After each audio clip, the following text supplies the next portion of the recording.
Mga hubog di pasudlon sa masamang sa dakbayan sa Talisay, samtang full capacity na sa bisan unsang operation time sa masamang ang tugutan na. Ang report ni Femari Dumamo.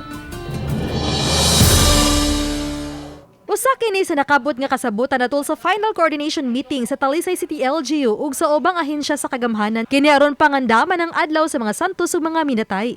Mato ni Mayor Samsam Gulyas nga giuyunan sa kadaghanan ang rekomendasyon sa kapulisan nga ablihan ang samang alas 6 sa buntag ug sadad-an kini sa pagka alas 11 sa gabi sugod sa Oktubre 31 hangtod na sa Nobyembre 1 ug 2. Sama sa naandan subling gipaybaw sa mayor nga did-an usab ang mga hubog nga makasud sa mga samang ug ang pagdala sa limnong makahubog. Na may mga vendors outside, of course na mga nanay area na gisabutan sa mga kapitan asa makabaligya, we cannot tell them what to sell and what not to sell.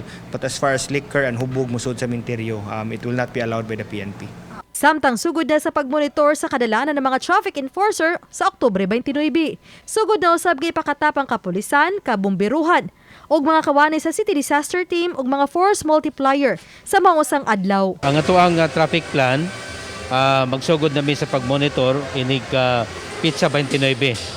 Onya once gani nga mudaghan ang mga tao, anang pagka Pizza 31 og 1, that's the time nga amo nang implement ang atuang plano pagsirado sa mga daan.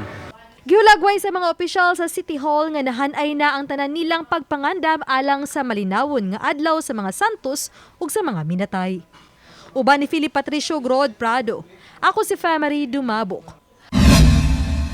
Balitang Bisdak.